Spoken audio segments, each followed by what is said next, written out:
Kennedy will be able to just do this one. Well, we're live now. Oh, are we live? All right. Well, what's up, everybody? Welcome back to another episode of Washed Up. I'm your host, Eric Mika, joined by a couple of Cougar legends. Mr. TJ Haws, who's always here, not as exciting, but most importantly, Mark Durrant. Mark, thanks for being here. Man, this is an honor, guys. I mean, it's always the goal for a Provo High guy to be able to hang out with two Lone Peak guys. I was never cool enough to do that, so this is a big deal for me. Yeah. Well, I don't think that's true because Lone Peak didn't exist when you were at Provo, so that couldn't have been Lone Peak back then was Timpview. Timpview was Lone Peak in my mind. Yeah. So Timpview was Lone Peak. Well, there's a lot of Provo legends as well. I mean, gosh, you go down the line, there's a lot of it's kind of like Provo, Timpview, and Lone Peak for a long time were like a pipeline, directly to BYU, and everything is different now, right? Like I think NIL has something to do with that. Kids being able to transfer. I talked to this kid a couple weeks ago who's, getting cut from his team, and I was trying to encourage him to tough it out, stick it out, and he's like, I could just transfer too. And I was like, yeah, well, I guess you can do that too, because you can transfer up through like October or something, like a really late date. And so I feel like it's hard to have like a public school powerhouse nowadays, but I digress. Yeah. Well, welcome to the show, Mark. It's been a long time coming. We kind of pulled the rug out from underneath you a couple weeks ago, and then you're a busy guy with golf. You're wearing the ping hat. I know you have some kids that are super into it right now. I think you have a high schooler that's right in the thick of it all, right? Which has gotten you out on the links a lot. I get out as much as I can in the summer evenings. Awesome. And my daughter, your kids are little, but they'll be old enough soon enough. And my daughter's a terrific golfer. And so most of my time is spent watching and playing golf with her, which is about as heavenly a deal as you can get. I mean, it is the best thing I've ever done as a dad. And the best decision I ever made was to get her in golf because I love golf.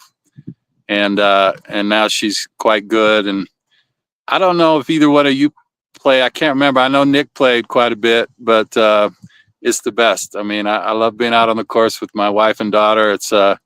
It's like dying and go to heaven early.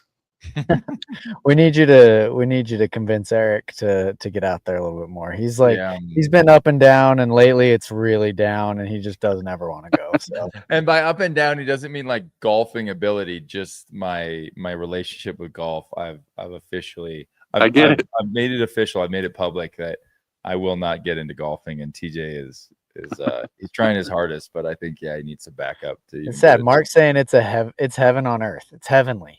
Yeah. What more could you ask for than that? It's true. Do we think you'll be able to play golf or any sports in heaven?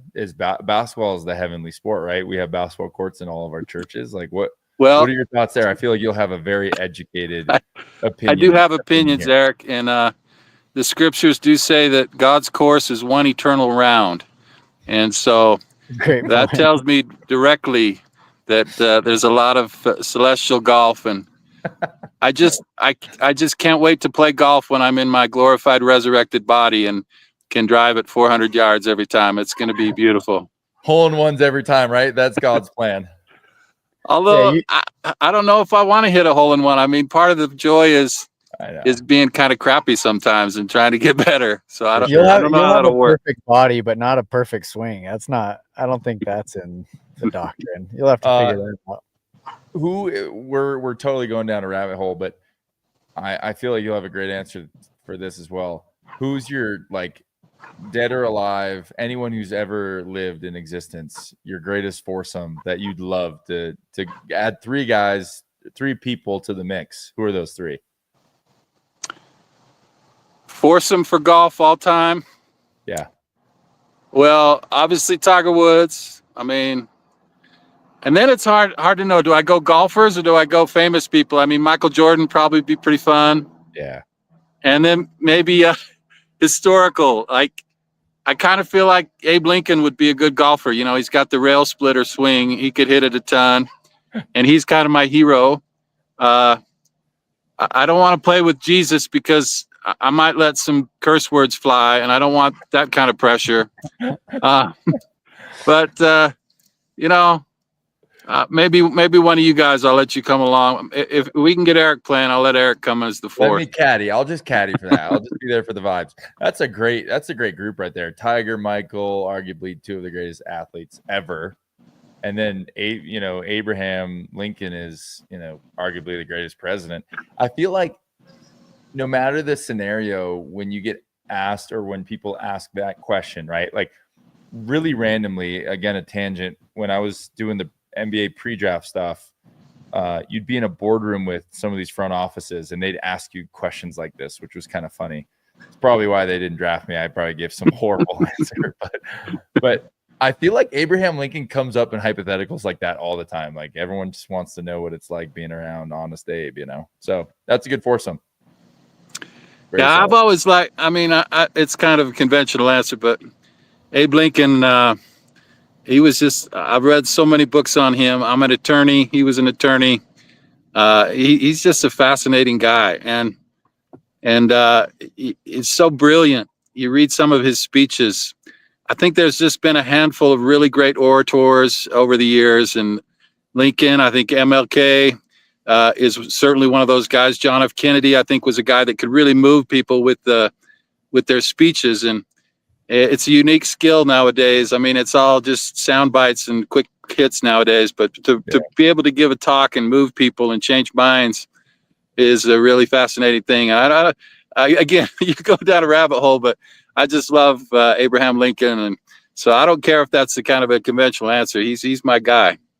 Yeah, that's a great answer. I respect it. Well, where I wanted to start this episode with you was with you guys have some history. You had a beautiful moment down in Houston. TJ loves talking about that shot. He finds a way to bring it up every day with just random people on the street. Like he'll just stop and show them. I don't blame him. Stop that, because people listening to this will actually think that's what I do, and that could not be farther from the truth. No, but that's a fun moment in BYU basketball history.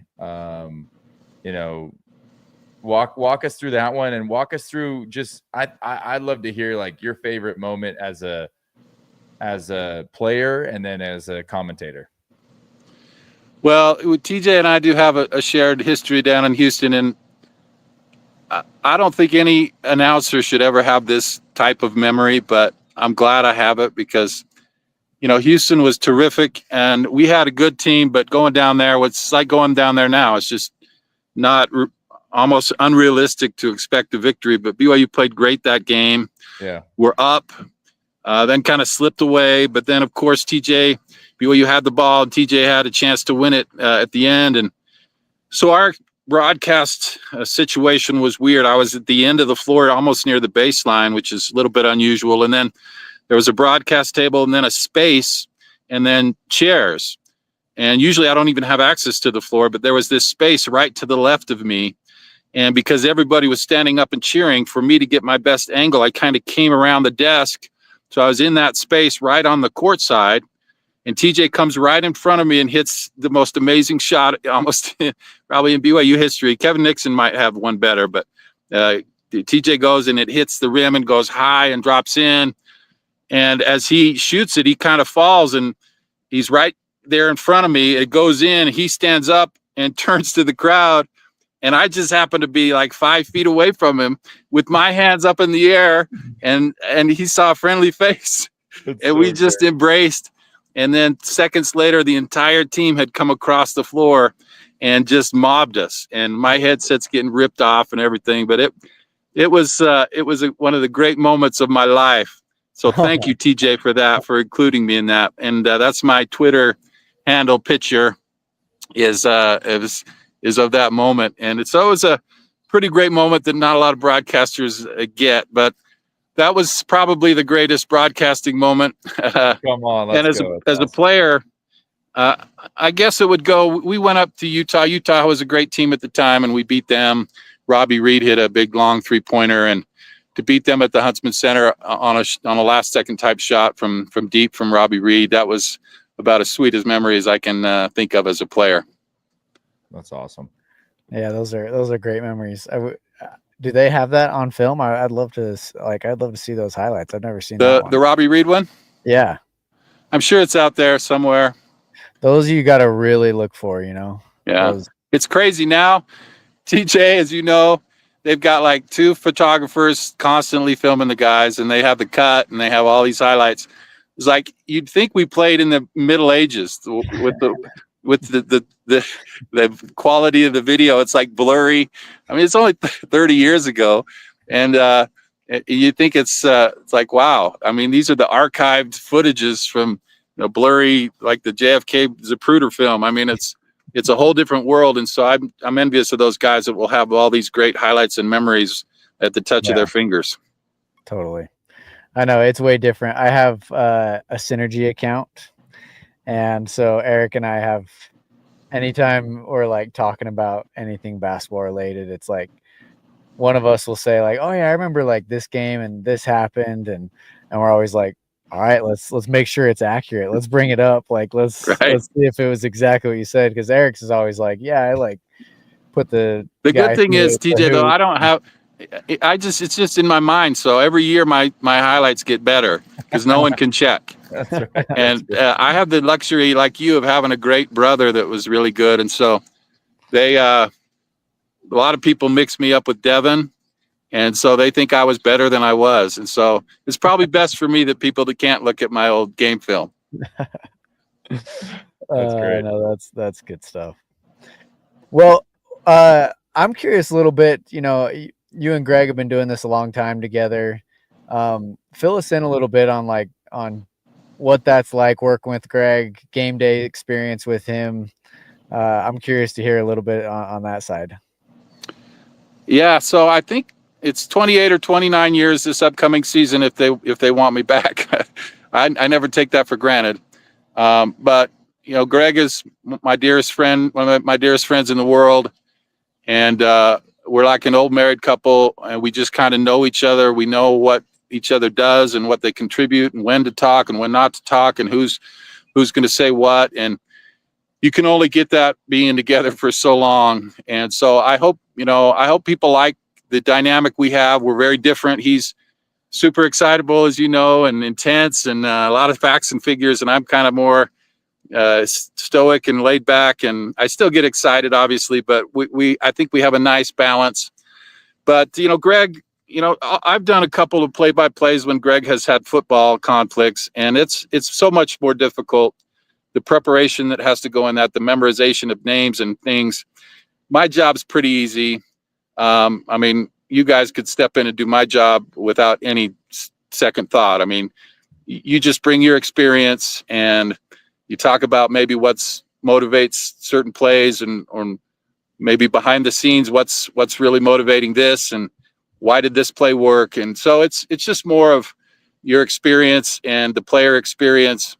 And so, hopefully I don't spend a lot of time. I have a real job besides golfing and doing BYU basketball. I'm an attorney, so I can't devote too much time to it, and which probably shows, but I like to get to know the teams BYU's playing. I'll go through their media guide, press release. You guys know what those are all about, and try and memorize interesting facts and figures and stats, and get to know the players a little bit so I can sound somewhat intelligent when I'm talking about the game. But it's not a lot, and so I just kind of show up and memorize a couple things and then just get to work. And it's a long night. I mean, I get started about 6 and it ends about 10, and I'm not much of a talker in real life. People always say, I can't believe that's you on the radio, because it doesn't sound anything like you, because I'm very kind of quiet and keep to myself. But I know that that's not probably the best approach for radio. I mean, you gotta kind of put yourself out there for radio, and so I tried to do that, but it's a little bit exhausting. 4 hours. I feel like I just played the game after doing a call, but it's super fun. I feel super blessed because I get to watch so many great players. I mean, it was really an honor to watch the two of you. You were two of the best that ever played. and I get to kind of get a front row seat to BYU history, BYU basketball history, and I recognize that that's a unique and a great blessing that I have and to be a part of. And it's not the biggest deal in the world. I mean, it's a radio for BYU. I mean, I don't have any misconceptions that I'm anybody, but it's just fun because I love BYU and I love BYU basketball, and just for me to be slightly a part of that and the history of that is pretty cool, because I was a very average player. I played hard, did my best, but you guys were superstars. But I feel like this has given me a chance to really contribute to BYU, aside from being on the court. Anyway, that was a long-winded answer, but I just love being a part of it. And I mean, the fact that I get to know Eric, Mika, and TJ Haws and be kind of their friend, and that's awesome, man. That's so cool for me.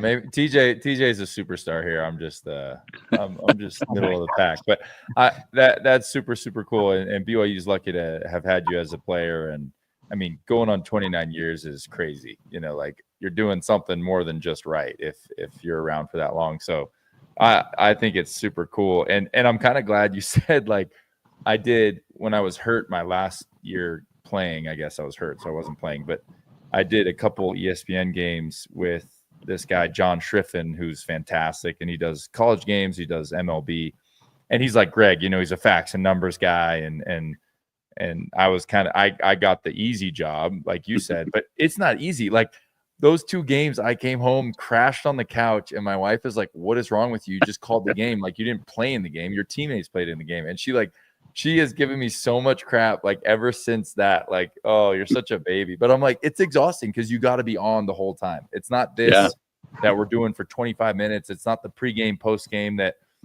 it's 2-3 minute sprints. It's like 3 hours concentrated, engaged. Like if there's awkward silences, then you're not doing your job. So you can't be saying the same thing over and over again too. Yes. It's like, you got somebody in your 3 hours. ear down.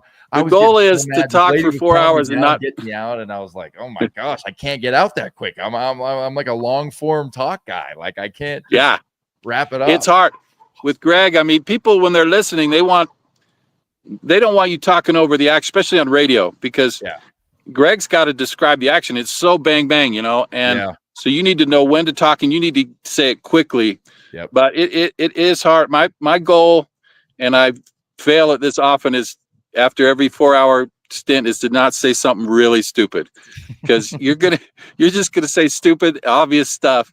Sure. But if you can kind of get through without being too stupid, then you've succeeded. Well, if you have friends like us, then it's like you say something stupid and you open up your phone and you're like, oh my gosh, guys, like, come on, I'm trying my best. That's the here. worst thing about doing the pregame, postgame is I have 100 texts from TJ and Kyle Davis and Evan Troy just killing me for the one thing that I slipped up on. Well, great friends. Yep, great friends. Great, amazing friends, really good guys. Kind of going back on, you're a part of BYU history. You've seen, dating back more than 30 years, right? Because you also played like or 30 years from different perspectives. Now we're kind of ushered into this new era. Obviously we had a fantastic year. There's so much momentum and hype, which is easy to have in the off season, right? Because nobody's played a game and it's great. What, your perspective being as unique and as great as it is, what excites you about what's going on in BYU basketball and specifically about next year? Yeah, I mean, 28, 29 years, it's kind of hard to get excited from year to year. And I always do, but it as you guys know, I mean, it's a whole new world for BYU, I think, in the expectations and the money and the type of players. I mean, what a coup it was to get you and TJ and Nick and Jackson and Tyler. I mean, that was a big deal. And now, with all due respect to the Lone Peak guys, I mean, you're talking about #1 type lottery draft pick guys that BYU may have gotten some kind of, if maybe there was a Mormon connection, LDS connection, that maybe got some lip service. Yeah, well, consider BYU. But now you've got players that are legitimately the best players in the country that are coming to BYU, not just putting their name, putting BYU on the list, but actually coming. And so talking about national championships and number one draft picks and all those things is very new. Kevin Young's done a great job of kind of instituting that approach. And BYU, my hope is that they can be a little bit like Gonzaga was over the years, where they can be a destination school that the best players in the country know they can come and have a good experience, get exposure, play in a great league, go to the tournament, have success. And I think if you can get that ball rolling, now the hard part is getting that ball rolling, and not many teams in the country could ever do it. But BYU's in a unique situation where the ball is moving and rolling, and if they can keep that going and have success, then BYU can now be a destination for the best players in the world, really. And so, I mean, BYU's always been great and always been really good at what they do. But now, with the way that they can compete monetarily, which they never could do, BYU has always had their hands tied behind their backs because they were playing by the rules, at least when I played, and a lot of schools weren't. And so they were hamstrung, but now they can do what other schools do. And that makes them competitive, and they're in a great league.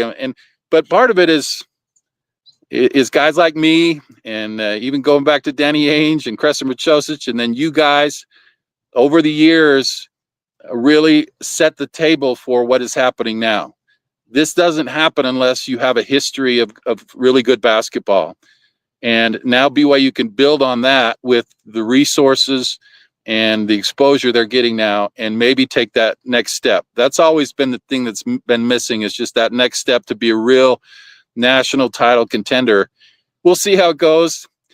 One thing I've learned, guys, in today's world is even though it's good today, it might not be good tomorrow. Things can change very quickly, but as it stands, with the players, with AJ and Richie and the guys they've got coming in and guys got coming back, I legitimately think they will be a top 5 team that will contend for a national championship. Wow. That's awesome. Hot take. Maybe not. Not even a hot take. That's like, I feel like that's the difference. It's like you can legitimately say that and be like, yeah, like that's a realistic. Yeah, well, I've been wrong before, but it's good to be able to talk about it and not sound like a lunatic. Well, and the I mean, not that the preseason matters a ton when you're in the Big 12 like it used to. We're gonna know early how good we can be, right? Because of how awesome our preseason is. Like that, if there's anything I'm envious about, it's like, holy cow! Like we're hosting North Carolina, we're playing in Madison Square Garden, we're playing, in Boston at the Garden. Like it's pretty unreal, and we're gonna know kind of where we are. And obviously, if we learned anything from last year and teams past, right? But just kind of recency bias, like they'll get better as the year goes on. But if we come out, 6-0, 7-0, 8-0, or 10-1, it's like, holy cow, like that will put us as a top 3 team, right? So I love that we're challenging ourselves with the preseason that we are, and super, super excited about it. Yeah, you'll know quickly.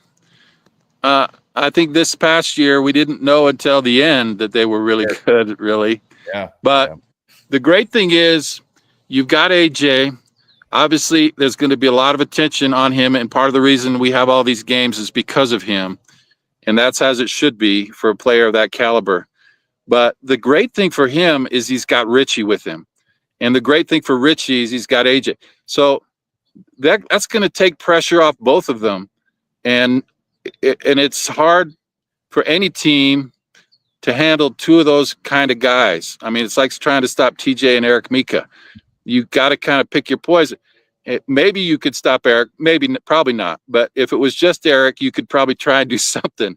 But because those 2 guys, and they're going to take the pressure off each other, and teams are going to have to deal with them.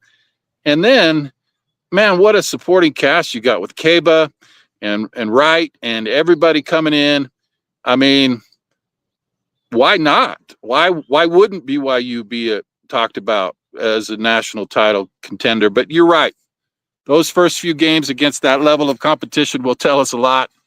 It's not going to be the whole story because they can get better like we saw this past year. But if they can come out of the gate strong, this Jimmer Mania is going to pale in comparison to what is going to be around BYU. Jeez. I know BYU fans will just eat all this up. It'll be a blast. All right, we got one more question for you. I know this is kind of a loaded question here, but you've seen a lot of BYU basketball. Could you put together an all-time starting five? Yeah, I mean, there's no brainers. Danny Ainge. Yep. I first started going to games. My brother played with Danny, watching Danny, so he's my guy. Jimmer was an amazing talent, amazing scorer. So I'm going to go with Jimmer, and I'm obviously going to put my brother Devin on just because he's my brother. But if you want to talk about old-time film, find some Devin Durrant. I mean, the guy was the greatest scorer I've ever seen, and I've seen Jimmer. He was amazing what he was able to do. So I love him. Boy, after that, I mean, there's so many great players over the years. I mean, Kresimer, I wish I could have seen him play a little bit. You go back even further, Fairchild. I mean, some of those guys, I just don't have the context with those guys. I know their numbers, but I didn't see them. So, I mean, there's been a lot of good players come through. I don't think I even gave you five, but starting three. That's a good starting three. They could do a lot of damage. Those three. I'm gonna put. There's got to be a hot. I tell you this, TJ. I've told you this before.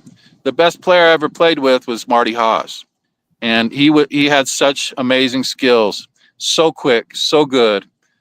It was a joy playing with him and watching him.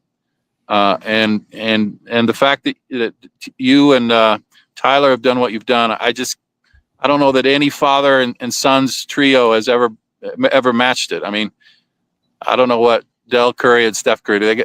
There's another Curry, so maybe those guys. But I mean, the Haws family is as good as it gets in any sport in at any level. So, yeah. I mean, I didn't answer the question, but I don't want to get any of my friends mad at me to leave them off the list. It's dangerous. I hear you. That's smart. We were mostly trying to just set you up for that, but you skirted right around it. You're a PR pro, man.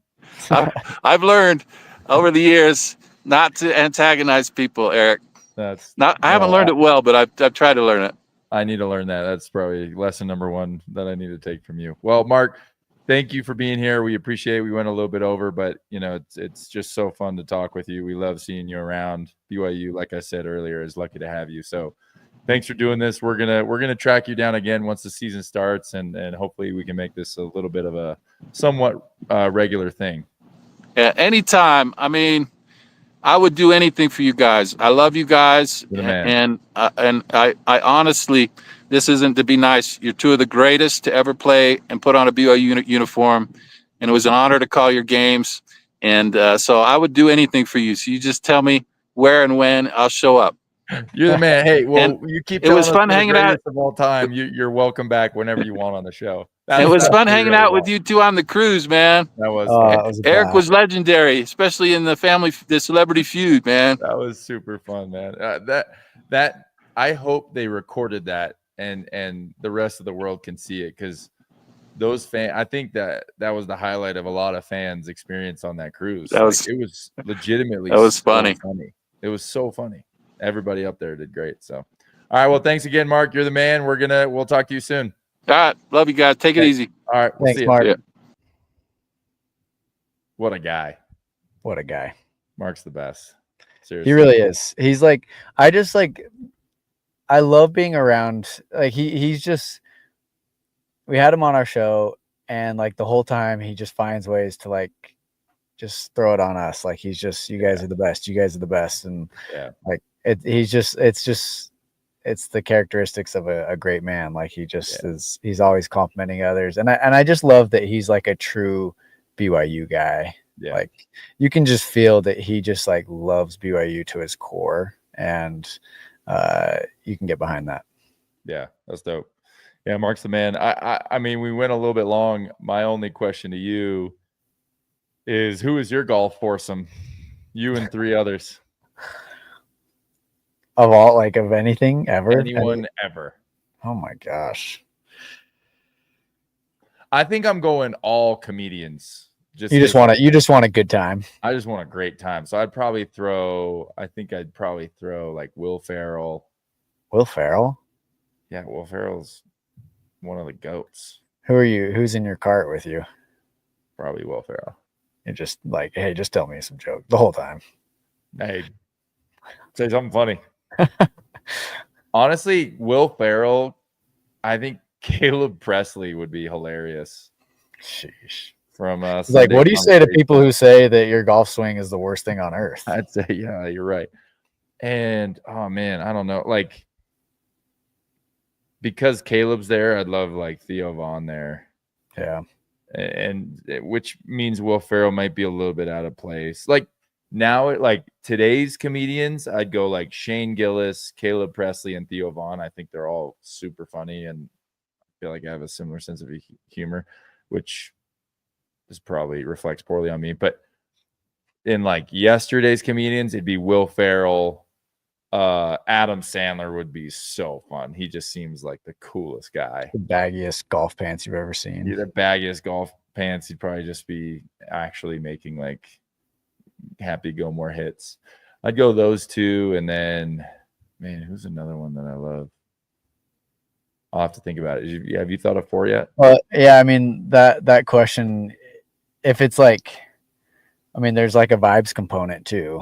You can't just be picking randoms, but also it's like you're saying Honest Abe wouldn't vibe with Michael Jordan? That's a great question. I don't know. that might be the question of the night. You have to have Tiger there. You just like Why?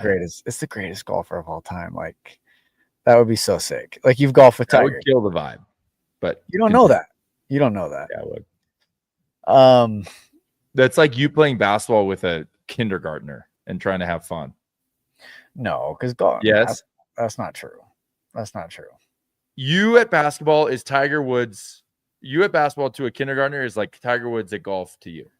Yeah, but it's different. It's not like I'm a little kid.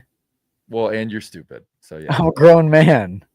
Yeah, well, that's still debatable.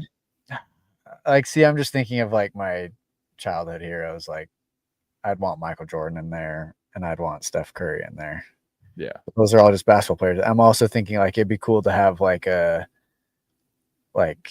Warren Buffett or Elon Musk or somebody that's like Jeff Bezos. Like, let's talk business. Elon Musk. You want Muskie there? You want Trump too while you're at it? That would be entertaining. He'd be entertaining. It would make for a good round for sure. So there's a few names out there. Man, that'd be crazy. Notice how different like we are, because you go automatically like to your heroes that got you into basketball and golf, and then like people that could improve your life with their knowledge on wealth. And then I'm just like, I just want the funny guys. But that does make for a fantastic round. It does make for a great round. Well, that's a good. Yeah, you have any other thoughts? You want to wrap us up or anything on your mind, TJ? No, I like everyone we talk to about BYU basketball is like, it's honestly the same thing with everyone. It's like, we legit have a national championship team. Yeah, like we can do this, and like that's not to say if we like don't live up to those standards this year that it's a failure. But it is exciting to be to have those conversations. I always say as a fan, like I like having high hopes. I don't think I'm not the fan to be like, no, like we're going to suck. So like, I don't, get let down. I like being like, we're going to be unbelievable. And I do think we're going to be unbelievable. And I believe that every year, but this year, especially, we have all the pieces to do something like really special. And we have, the preseason hype, and we have the right players in place to go make a magical season. And it's really exciting just to be in those conversations, and everyone's feeling the same way. Yeah, that's awesome. So it's awesome. Great thought. Way to wrap it up. Yeah, it's really excellent. Yeah, Great thank you. points right there. Thank you. Thanks guys for being here. We're gonna wrap up at 35 minutes. That's not bad. That's kind of right on what we wanted. So thank you again to Mark Durrant for joining us. We'll be here next week at 6:30 Mountain Time. And guest TBD, but we've got a couple we've been working on, so we should have another fun one. Mark was fantastic. And yeah, we'll see you next week. Thanks for being here.